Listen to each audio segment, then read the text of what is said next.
नमस्कार विद्यार्थी मित्रांनो, आपण मागच्या काही व्हिडिओपासून 6वं प्रकरण आपलं वसाहतवादाविरुद्ध भारतीयांचा संघर्ष या प्रकरणाच्या 8व्या व्हिडिओमध्ये आपण पदार्पण करत आहोत। या प्रकरणाचा थोडा सविस्तर अभ्यास मी घेत आहे। जवळपास 12 ते 15 व्हिडिओ आपण या प्रकरणावर पाहणार आहोत, ज्यामुळे आपला सविस्तर अभ्यास होईल। या भागात आपलं स्वागत करताना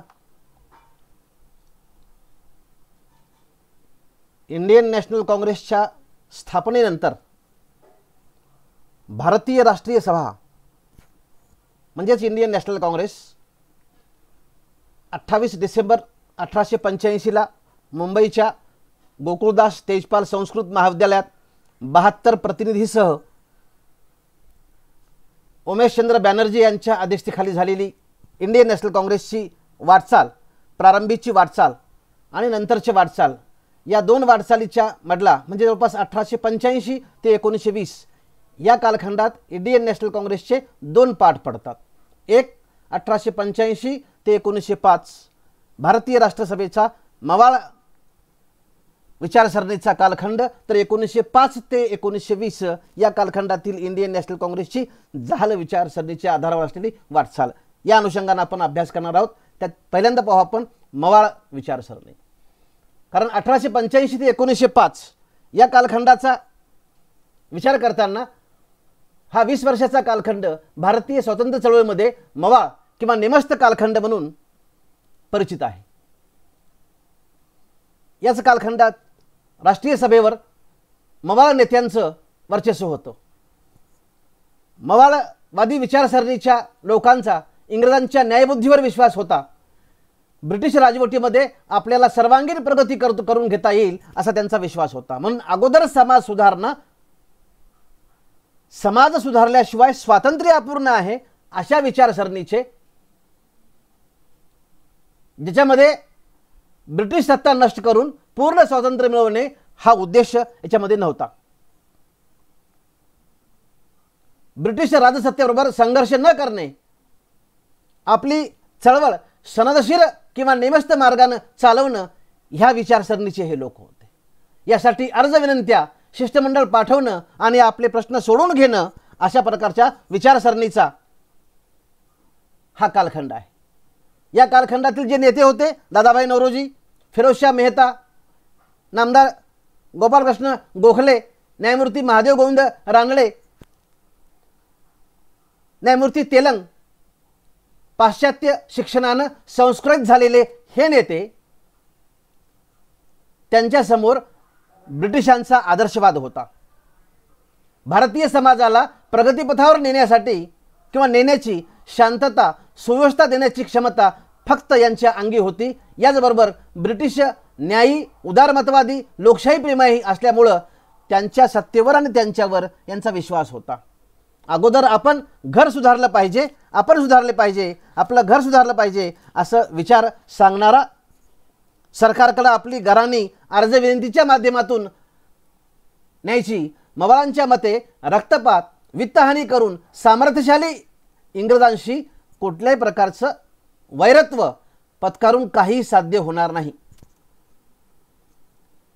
उलट राष्ट्रीय भावना विघटित होतील यासाठी त्यांना न दुखवता त्यांच्याकडे आपण अर्ज विनंत्या, शिष्टमंडळ याच्या माध्यमातून आपले ठरावे मांडावेत, म्हणजे सनदशीर घटनात्मक मार्गाने आपले प्रश्न सोडवावेत। या मार्गाने थोडाफार उशीर लागेल, पण आपल्याला न्याय जरूर मिळेल। न्याय आणि कायदेशीर मार्गाने राज्यकर्त्यावर दडपण आणून सुधारणा घडवून आणणं अशी मवाळ लोकांची विचारसरणी या काळामध्ये होती। भारतीय लोकांना राजकीय शिक्षण देऊन राज्यकारभार समर्थपणे सांभाळण्याची पात्रता निर्माण करणं याच्यावर यांचा भर होता। म्हणून दरवर्षी हे मवाळ लोक इंग्रज सरकारला ठराव पाठवत। इंग्रजही फार हुशार होते, थोडे द्यायचे आणि बरेचसे नाकारायचे। अशी असल्यामुळं मवाळांच्या मागण्या जास्त प्रमाणामध्ये मान्य केल्या जात नव्हत्या. अर्थात ह्या मागण्या प्राथमिक स्वरूपाच्या असल्या तरी त्यावेळी त्या प्राथमिक स्वरूपाच्या मागण्याचं सुद्धा अनन्यसाधारण महत्त्व होतं. मवाळांनी केलेल्या मागण्या मंजूर होतील अशी त्यांना अपेक्षाही नव्हती. कारण इंग्रज सरकारच्या सुरुवातीच्या कालखंडामध्ये जर विचार केला मवाळांच्या, इंडियन नॅशनल काँग्रेसच्या, तर काही मागण्या इंग्रजांनी मान्य केल्या होत्या. अशा प्रकारे मवाळ विचारसरणीच्या लोकांची धारणा आणि तो कालखंड आपल्याला दिसून येतो. दुसरा कालखंड येतो तो जहाल विचारसरणीचा. राज्यकर्त्याच्या न्यायबुद्धीवर विश्वास ठेवून भारतीय लोकांचे प्रश्न सोडवण्यासाठी सरकार दरबारी अर्ज विनंत्या करीत राहणं, सततच्या मागणीमुळं सरकारचं मतपरिवर्तन होईल अशा विश्वास बाळगणं, त्यासाठी सभा, परिपत्रक, वर्तमानपत्र, भेटीघाटी या मार्गाने भारतामध्ये आणि इंग्लंडमध्ये लोकमत जागृत करणं ही मवाळांची किंवा राष्ट्रसभेच्या प्रमुख नेत्यांची मागणी होती. त्याला मवाळवाद म्हणतात. आणि ज्यांचा मवाळांच्या ह्या विचारसरणीवर विश्वास नव्हता ते जहाल होते. सरकार अर्ज विनंत्यानं वटणीवर येणार नाही. सरकारला वटणीवर आणण्यासाठी परदेशी मालावर बहिष्कार, स्वदेशी मालाचा पुरस्कार, राष्ट्रीय शिक्षण अशा प्रकारच्या जहाल चळवळीची आवश्यकता आहे. लाला लजपतराय, बिपिनचंद्र पाल आणि लोकमान्य गंगाधर टिळक पंजाबमधले होते. लाला लजपतराय, टिळक होते महाराष्ट्रातले आणि बिपिनचंद्र पाल होते बंगालमधले. ही त्रिमूर्ती लाल बाल पाल हे जहालवादाचे जनक मानले जातात. अगोदर राजकीय सुधारणा, स्वातंत्र्य मिळालं की समाज सुधरेल या विचारसरणीचे होते.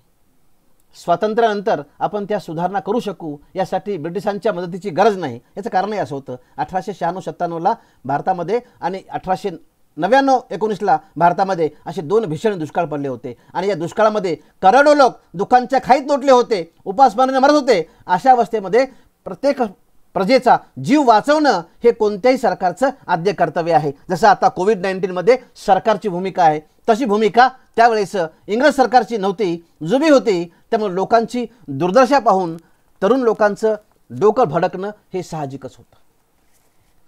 दुसरी गोष्ट, प्लेगची साथ सुरू झाली होती. त्या प्लेगच्या साथीमध्ये देशात प्लेगनं धमाकूळ घातला होता. जसं आज कोविड-19ने धमाकूळ घातला तसं प्लेगनं धमाकूळ घातला होता.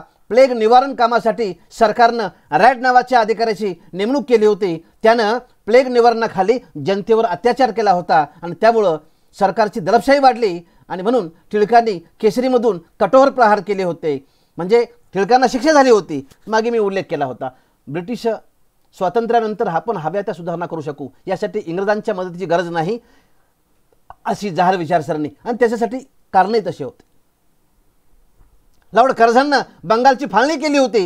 ही सुद्धा जहाल विचारसरणीच्या उदयाला कारणीभूत ठरली होती. कारण हे घरच माझं नाही, ते आधी घर ताब्यात घेऊ आणि मग सुधारणा करू अशा प्रकारची विचारसरणी सांगणारा अर्ज विनंत्या, भाषणं या मार्गाने इंग्रज ऐकणार नाहीत. त्या दिवशी स्वदेशी बहिष्कार, जन आंदोलनं ही केली पाहिजे अशी ठाम मतं असणारा जहालवादी, सरकारचं नाक दाबल्याशिवाय तोंड उघडणार नाही अशा प्रकारच्या विचारसरणीचा.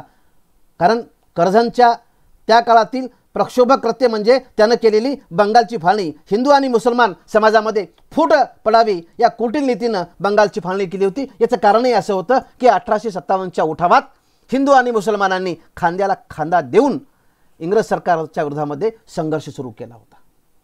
आणि ही जाणीव ठेवल्यामुळं 1857 नंतर इंग्रजांनी भारतात राज्यकारभार करताना आपलं जे धोरण बदललं, डिवाइड अँड रूल, त्याच्यानुसार बंगालची फाळणी केली होती. ही सुद्धा जहालांच्या विचारसरणीला पूरक किंवा या देशामध्ये जहालवाद उदयाला यायला कारणीभूत होते असाही आपला या ठिकाणी उल्लेख करता येतो. असा वैचारिक द्वंद्व सुरू होतं इंडियन नॅशनल काँग्रेसमध्ये. म्हणून मी उल्लेख केला होता की 1885 ते 1905 आणि 1905 ते 1920 हा जो इंडियन नॅशनल काँग्रेसचा कालखंड आहे याच्यामध्ये जहालवाद आणि मवाळवाद आणि जहालवाद असे 2 विचार उदयाला आले. मवाळांनी ठरवलं होतं की राष्ट्र इंडियन नॅशनल काँग्रेसला जहालवादी बनवू द्यायचं नाही. कारण मवाळामधला एक नेता फिरोजशाह मेहता सारख्या अतिमवाळवाद्यांना राष्ट्रसभा फुटली तरी चालेल, पण बंगाली जहालांचं राजकारण खणून काढल्याशिवाय राहणार नाही अशी भूमिका इंडियन नॅशनल काँग्रेसच्या मवाळवादी अतिमवाळवादी फिरोजशाह मेहतानं घेतली होती. आणि इंडियन नॅशनल काँग्रेसमधले बिपिन चंद्र पाल किंवा अरविंद घोष राष्ट्रसभेला आता कोणत्याही अवस्थेमध्ये जहालवादी बनवण्याचा निश्चय केला होता. मवाळांच्या बाजूला गोखले, सूर्यनाथ बॅनर्जी, तर जहालांच्या बाजूनं लोकमान्य टिळक आणि लाला लजपत राय. स्वदेशी बहिष्कार हे ठराव बाजूला सारण्याचा प्रयत्न मवाळांचा होता.